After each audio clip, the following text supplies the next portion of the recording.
Welcome back to the Raising Rock podcast. I am Elise and I am your host. Today is our first, I'm calling it a solo episode, but it's not really a solo episode because it's not just me. I have my mom here and we'll say hi to her here in a second. But we have a really great topic planned for you, which I will get to in a second. But before I get to that, my usual spiel, if you are listening to us on Spotify, YouTube, Apple Podcasts, wherever you are consuming this content, please pause, like the episode, leave a comment, follow, subscribe. You know the spiel that I give.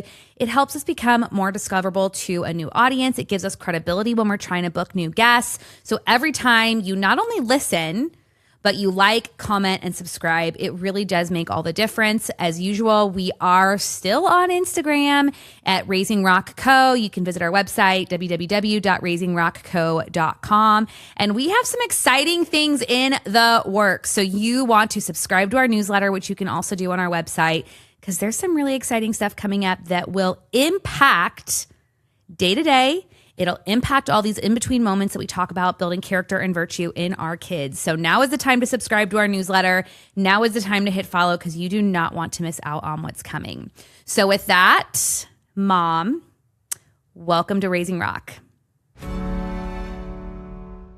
So we've been spending a lot of time on Instagram lately talking about where character meets culture. And we've unexpectedly found this little niche for ourselves where we are commenting on what's happening in culture, whether it's a show, a movie, music that's coming out, something that's happening in the news, and we want to help you guys figure out how to talk to your kids about it.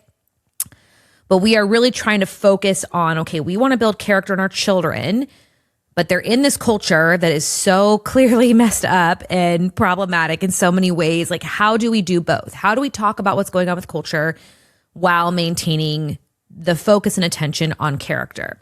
And we had a post go, for us, fairly viral. For some of you content creators, maybe not so much, but for us, it felt really viral. I think we have, 120,000 views on it, which again, for us is quite significant. And it was our breakdown and our review of K-pop Demon Hunters. And for those of you who don't know, K-pop Demon Hunters is a wildly popular Netflix show, I think is the platform that it's on. So many little girls dressed up as the main character for Halloween this year. It is just, or Halloween 2025. It is everywhere. K-pop Demon Hunters is gaining momentum, gaining popularity. It's everywhere. So we thought that would be an appropriate one to review and shed some light on. And the reason that came up is it's always been a no for me simply because of the name, K-pop Demon Hunters. I was like, hard no for me. Don't even need to go there. Pass. I was at a birthday party a few weeks back and a gal that I know who, I don't know her super well, but I would have no reason to discredit something that she would say to me. She was commenting on how it was actually redeeming, how it was actually a good show about good versus evil and how good wins and evil loses. And it got me curious. So I called my mom and I said, hey, there's this show that's really popular. I think it'd be something really great for us to comment on and shed some light on. I'm actually hearing that it might not be bad. I've always assumed it was bad, but I'm hearing it might not be bad. So she watched just a 5-minute clip of it, nothing, not a lot, but enough to make a very clear opinion about how she felt. And within 5 minutes, she saw a girl losing her voice seemingly to a demon, lyrics about once being a ghost.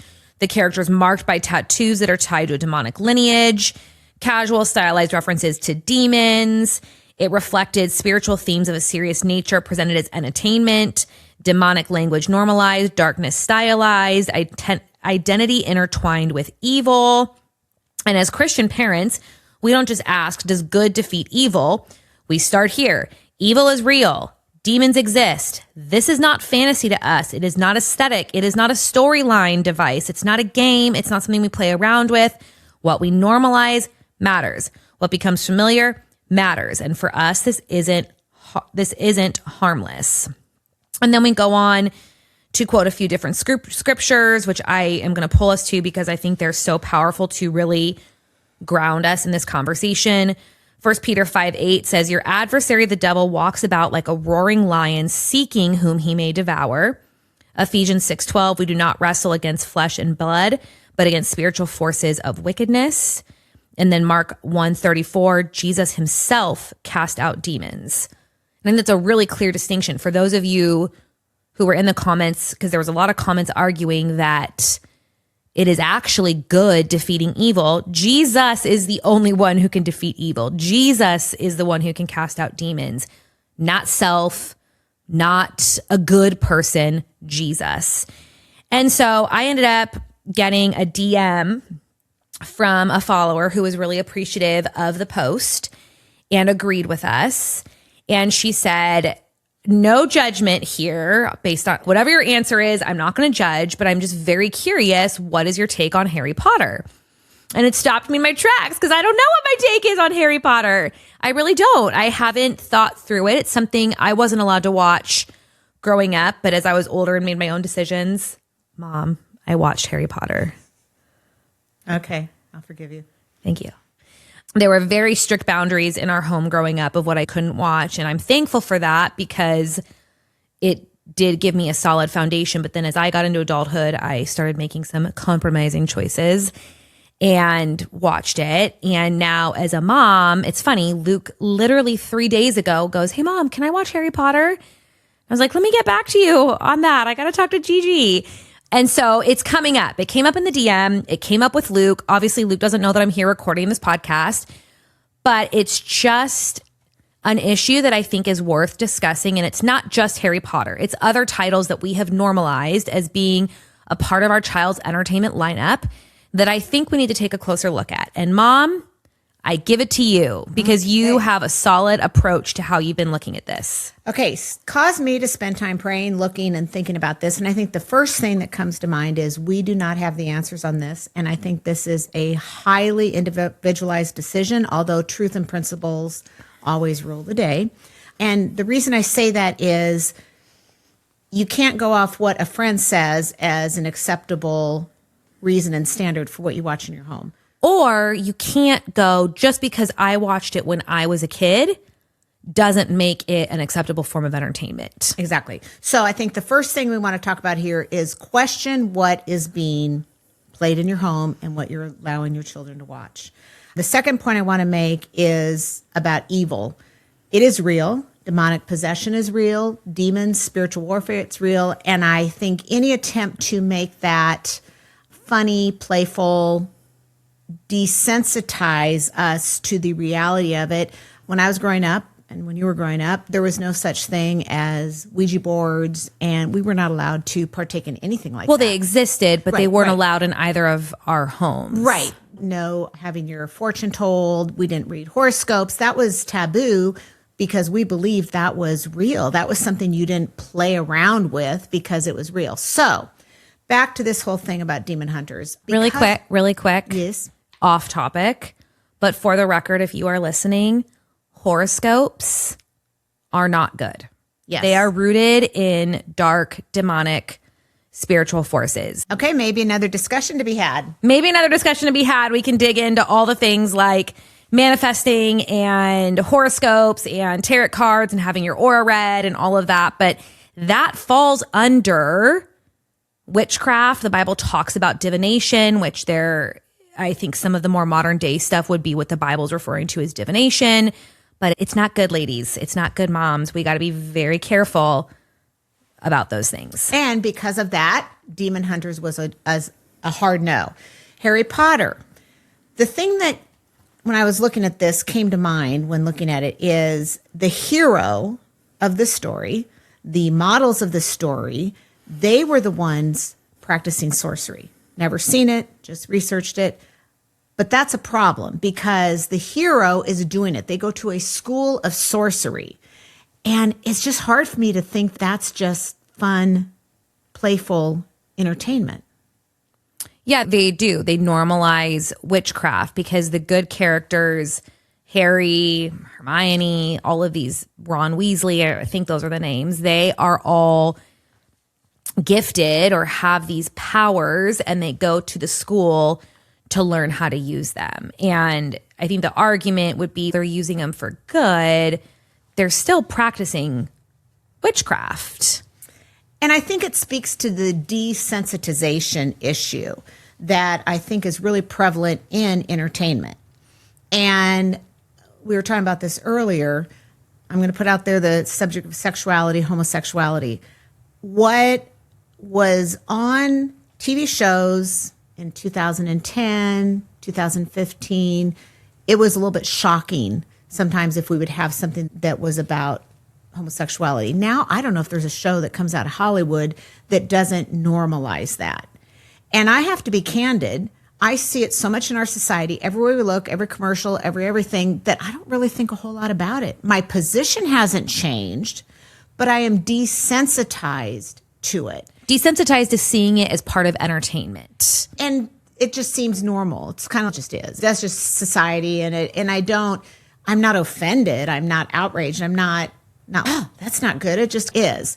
And I think that Hollywood does the same for our children. And I think interesting, the Disney culture, we talk about Disney movies, and one of the things of the old school Disney movies that I found was the characters themselves, the main characters, were innocence, purity, and yes, there was an evil force in that. And a lot of it was stories from English literature, as I understand, fairy tales that have gone back in time.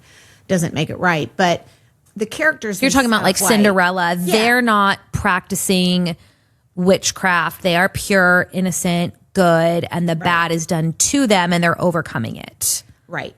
If you look at what started happening in the year 2000, 2010, Disney shifted. They came to self-discovery, inner power. In the 2020s, there was not as clear a definition of a villain. That was not as much their thing. It became about identity. And so whether it was good identity or bad identity, the focus really shifted to this issue of identity. And there's a hidden message that is coming through in that. So I think something for moms, we have to realize Satan is at work.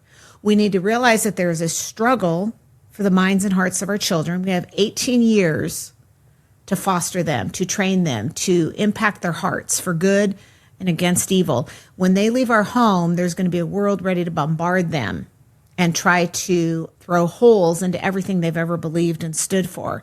So why would we want the 18 years that we have to be filled with a watered down, sloppy, hope for the best kind of thing in their viewing? 1 Corinthians 15:33 says, "Do not be deceived. Evil company corrupts good habits." And I think as moms, we have been deceived about so many of these movies that we don't bat an eye at. Unless there's a lot of momentum being built in culture and a lot of people talking badly about K-pop demon hunters or whatnot, but we don't bat an eye at Frozen. We don't bat an eye at Moana. We don't bat an eye at Harry Potter because we grew up watching it, or Star Wars. Like, we're going to get into some of these titles that are so a part of culture that we don't even bat an eye at them. But that's deception. And Satan is the great deceiver. And 1 Corinthians tells us, do not be deceived. Evil company corrupts good habits. And I am convicted in this conversation because I can have so many great habits in my home. I can feed my kids great. I can have the best nighttime routine where we're doing devotions and we're praying in the car on the way to school or whatever, right? Like, I can build all these amazing habits in my kids.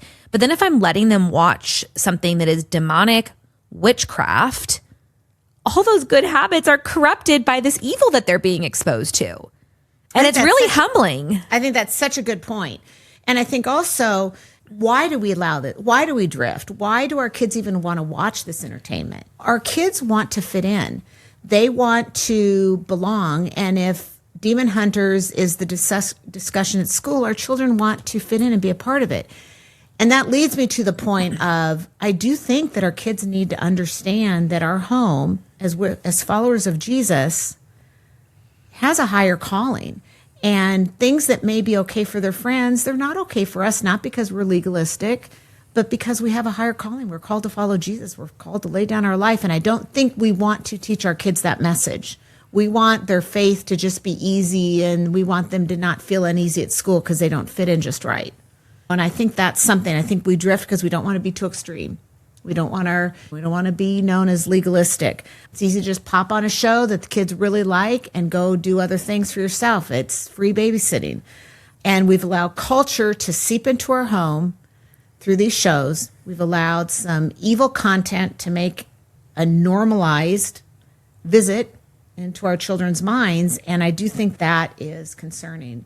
And I think that a key point here is I think we look at people who would have a hard no against all these shows and just say that's super legalistic. They're so uptight. They don't let their kids watch anything on TV. Their kids are going to rebel. That's so bad. We're going to be really open-minded.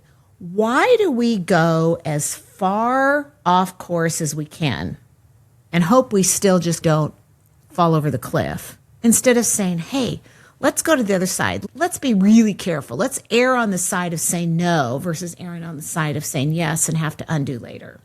I don't know. What do you think about that?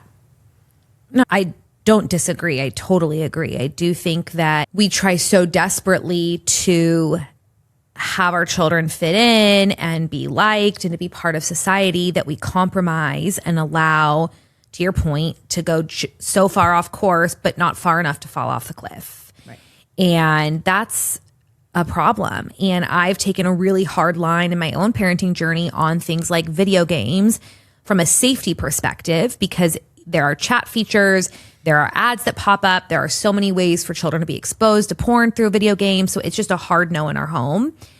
And I've felt comfortable holding that line with Luke and someday Ben. Ben's just too little to really care, but Luke cares because he goes to school and he can't have conversations with his friends about Roblox or whatever game is hot that they're playing. And we've felt really comfortable holding that line because it's a matter of safety. But we've not had that same comfortability in holding the line with the entertainment that they're exposed to. Honestly, because I've been desensitized over time. Incrementally over time, I've been exposed to little things over and over that I'm like, it's harmless. It's just Frozen. It's just Moana. But I think as we dig into the conversation, it's not just, it's Frozen. It's Moana. It's Star Wars. It is going to require a lot of intentionality and discernment as to what we expose our kids to and the themes that they're exposed to. So I want to rapid fire go through some popular titles. Okay. I want to real quick, you mentioned something to me about Mark Rober, and I think that before we go into this, I think that's a relevant point. Okay. So the whole Mark Rober thing that I brought up to her as we were preparing for this. So we are not here to be the Holy Spirit and tell you what you should and shouldn't watch. That is between you and the Lord. You need to be praying and asking the Lord for discernment of, Lord, what should I be showing my kids? What should I be exposing my children to? What should they be watching? And if you feel like Star Wars or Frozen is something that you're comfortable with having in your home, go into it knowing what themes are problematic and be prepared to talk to your kids about those things. And I use the example of Mark Rober. My kids love Mark Rober. For those that don't know, he's a YouTube content creator. He used to work at NASA as an engineer, and he produces all these, 30 to 45 minute videos where they're doing experiments or engineering a build together, and my kids are obsessed. Most of it is fine. I've not seen anything where I'm like, this is glaringly inappropriate or something they shouldn't be watching. But there are subtle things that pop up because of his worldview, which is not a biblical worldview, that we don't agree with and don't align with our family's beliefs. And so as the kids are watching it, I will pause and I will say, Luke, what's the lie in what Mark Rober just said? And I'll give you an example. There's a whole episode on an octopus and how smart the octopus is and how it can overcome all these traps. And anyways, it's actually a really fascinating episode about how smart octopuses are. But in the episode, Mark Rober says to the audience, octopuses are so smart. They've evolved over millions of years. And every time I pause, I say, Luke, what's the lie? He goes, things don't evolve. God creates, and the earth's not been here for millions of years. The earth has only been here for, a few thousand years. I'm like, good job, bud. And then we keep going. And so that's a practical way. I do not feel conviction that Mark Rober is something we shouldn't watch just because he believes in evolution.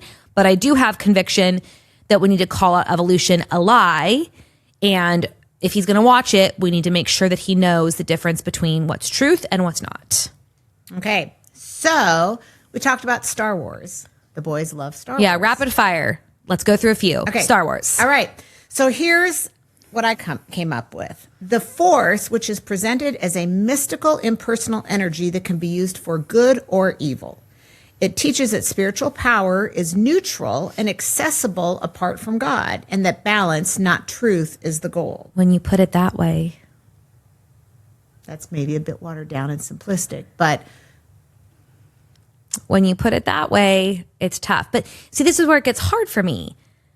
Star Wars is like an all-time classic. It's been around. There's nothing woke. There's no homosexuality. There's none of that. And so I think many people would be like, Star Wars is fine because there's not woke agendas and they're not teaching about homosexuality and all these different things. It's everywhere. What little kid doesn't want to be a stormtrooper or a Jedi for Halloween? This one's hard for me. Okay. Really hard for me. So I think the point of this discussion is to know what your kids are watching. So now even in this, you're saying, okay, there is something about the Force. There is something about spiritual issues in that movie. I need to understand it. I need to understand what role that plays. I need to think about that. I need to pray about it. And I need to not just default to hey, this is fine in our home. You may work through it and come to that conclusion, but you need to do so very knowingly. And you need to do so with an understanding of what is the underlying message in that and be thoughtful and prayerful. And I would add to it, I think you need to know your child. Every child might have a different struggle with it. There might be some kids who, and this is across the board, this isn't just Star Wars, but I think as you're praying about it, what might be okay that one kid could handle or be mature enough for might be different than what another could handle and be mature enough for. That's a slippery slope. Really? Okay. Yeah, I think that's a slippery slope because that starts introducing in my mind a bit of relativism to things. I think if you're going to take a hard line, Star Wars is probably not a good thing to have in the home. If you're really going to just say it for what it is, it's probably not the thing to have in your home. You may make a different decision to do so knowingly, but I think when we start getting into it may not be good for you. Although, I don't know. That's a hard one. No, you're right. I don't know. Anyway, I think we move on to that because I don't know the answer to that. But I think the point is you got to know what's on in your home. You know what's in your kids' food. You know what they're eating. You need to know what's going into their head and not just be lackadaisical about it. Their spiritual food is more important than their actual food. And do we give it as much care and concern? So Frozen. Okay, so Frozen, the issue on that is Elsa's power comes from within herself. The message becomes one of embracing who you are, trusting what is inside of you. Shifts identity away from something given towards something that is very self-defined. So in a culture that we live in where this issue, you define who you want to be, is such a hot topic, maybe Frozen is something to talk about. And the magic, the witchcraft that she is practicing is considered good. Like they are normalizing the use of witchcraft and magic. Okay, so far, Harry Potter, Star Wars, and Frozen. Off. Okay. Moana. Don't take Moana. I know. That was Luke's favorite movie. Okay, so it elevates spiritual guidance from ancestors. Dead ancestors. Yes. Encourages following your inner voice. And again, people are probably listening and going, that's super hard nose, lighten up. And okay, I'm not gonna. No, the grandma's dead and revisits her as a ghost that guides her on this journey.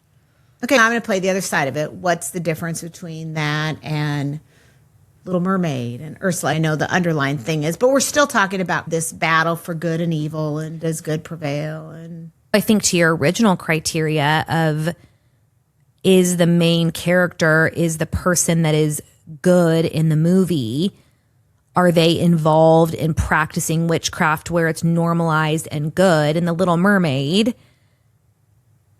like, I don't know. See, this is hard. You take Ursula. Yeah, Ursula's bad, but she also goes to Ursula because she wants to be somebody that God didn't make her to be. Again, that's why we have to pray. And I guess we didn't come to this with answers. We're trying to shed some light on things, some discussions. I think there are some hard and fast things. I don't think a Christian ought to be watching Demon Hunters. Or Harry Potter. I think Harry Potter, there's some real concerns there. I know a lot of people watch it. I can't say it's wrong, but I do think that's something to proceed with great caution. I have really good news for you, Elise. What's the good news? You can watch Chronicles of Narnia. There you go. Okay, because the story comes from Aslan, a clear representation of truth, authority, and sacrificial love. The message points outside of self and reinforces redemption, humility, and good versus evil in a way that aligns with truth. So I think there's a biblical representation in that story. I was really surprised as I dug down on this that the whole Raiders of the Lost Ark, the Indiana Jones thing, wasn't all that bad. But there are other Indiana Jones movies that would be problematic. Temple of Doom was sacrificial thing. Like there was a really hard no in looking through that. But again, point is, there are some things that aren't just categorically off the table. I think the last one, which is current and relevant, is Hoppers. And I think Hoppers is a very strong no. It centers on identity confusion, humans entering and identifying as animals. It undermines the idea of created identity and reinforces the message that identity is fluid and self-determined. A very hard no on Hoppers. When we were looking at all of this and we were talking and preparing for this, Incredibles came up. And I was really intrigued by our conversation about Incredibles because Incredibles, you landed on, wouldn't be a bad one to allow your kids. Okay.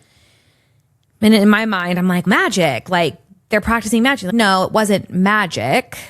What makes Incredibles okay versus Elsa practicing magic? As I recall, I think it was their own, like, they were strong. It was maybe an extreme version of their strength. They weren't like channeling a magic source to do tricks. It was just they were really strong or really fast or maybe an embellishment of speed and strength, but it's not holding on to something that is just completely demonic witchcraft. Now, you may think Incredibles is wrong for your kids to watch, and hold on to that. Don't let them watch it. I think that leads us to a couple things here. What should our kids watch? What should entertainment look like in our home? Are you asking me? I am. I don't know if I have the perfect answer. I will tell you after this conversation where I'm going back to. I'm feeling a lot of conviction. Just last week, my kids watched Indiana Jones. I don't know which one they watched, to be completely honest with you. They've watched Star Wars. They have not watched Harry Potter. We did take a big pause in wanting to think through that. And I'm thankful to the Lord that we didn't just jump into that deceived and unknowingly. But they've watched Frozen. They've watched Moana. They've watched a lot of these that would be considered problematic. So I'm feeling a lot of conviction that we need to be a lot more intentional with what they're watching and what we're exposing them to. I do think there are platforms that have much better content for kids to watch. We love Yippee. We love Minnow. This is not an ad in any way. It's just genuinely things that we use in our home. On a Saturday morning, if Scott and I want to sleep in a little bit, we tell the kids, okay, you can go and pour yourself a bowl of cereal and you can put on Yippee. And we know that anything that's on Yippee is safe. Same with Minnow.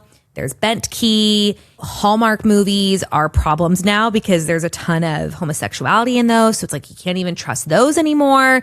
But Candace Cameron Bure broke off from that and started, is it Great Family? Great American Family, I believe. Great American Family. So there are alternatives to these movies that are okay for our kids to watch. We were laughing earlier because we were talking about we need to bring back like the Andy Griffith Show and Leave It to Beaver and just all this wholesome entertainment. And I've tried that, but my kids get bored because they're so used to being constantly stimulated by color and fast moving things and action that they go and watch Leave It to Beaver and it's black and white and a slower storyline.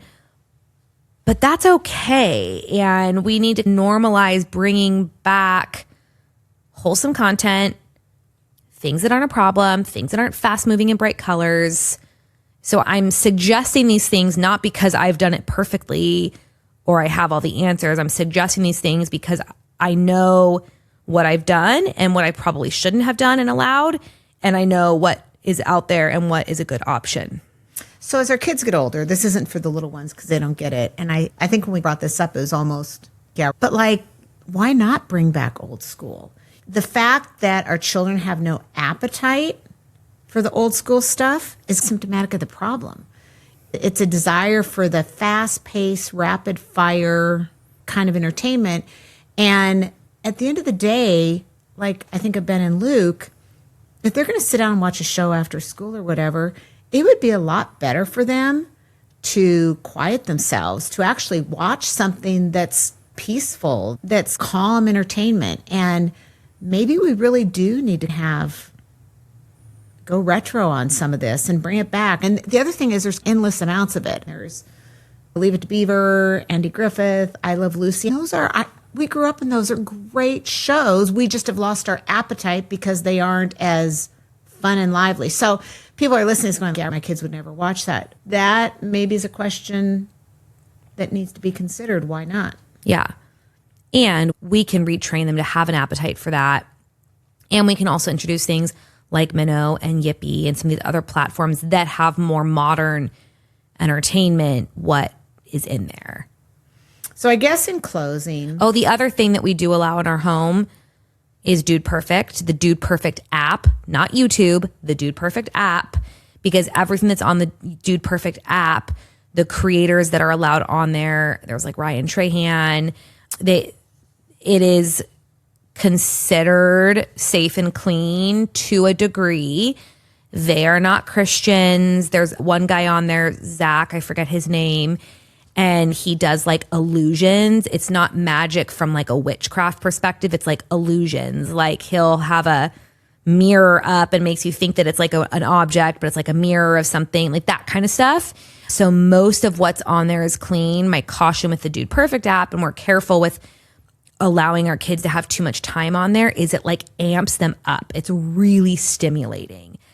It's not problematic from like a witchcraft, homosexuality, inappropriate themes. It's just really stimulating. So that would be my caution on the Dude Perfect app. But Yippee, Minnow, the Dude Perfect app, and then of course all the oldies. There's probably tons of them that we could go through. So I think the reason for all of this was be thoughtful, be prayerful, be intentional, take the time to figure out what's going on. Don't just turn it on because everybody else is watching it, and set a high standard. Don't go to the lowest common denominator. I guess I would call moms out to aim a little bit higher and do a little bit better. And I think someone will shape your children, their minds, their thoughts, their actions. It's going to come from something, and it's either going to be the Word of God, it's going to be what's filling their minds day in and day out, it's going to be things of the world. And so I think this is a serious discussion. I think it's got serious consequences, and it merits prayer. We're not here to tell anybody what to do, but it merits prayer. It merits thoughtfulness. You may agree with some things, disagree with others. That's fine. But be prayerful, be thoughtful. And I trust that as your children grow, they will learn to love the Lord. I'll leave us with Proverbs 4:23. Keep your heart with all diligence, for out of it springs the issues of life. And there is enough competing for our children's hearts and minds in culture. And if we can disciple their hearts and keep their hearts and fill their hearts with good, wholesome entertainment, fill their hearts with the scripture, out of that will flow the issues of life in a good way, not in a bad way. Yep. Any final thoughts? Nope. Other than pray hard. Yeah, pray hard, because this world... We're in a battle. Yep. And I think to not realize this life as a battle, to not realize the battle for your children is to not really get it. I think that's why I have such a hard time with some of the witchcraft and Harry Potter and all of that. Is witchcraft is real. Talking to dead people is real. Magic in a bad way is real. I'm not talking about like illusions, like I think his name's Zach King. I'm not talking about like illusions. I'm talking about like practicing magic and divination. It's real. We live in a very dark world, and Satan would love nothing more than to deceive our kids. And so we just have to be vigilant into not intentionally exposing our kids to that, because the world will do a great job of exposing it to them. On that note, I love you. Love you.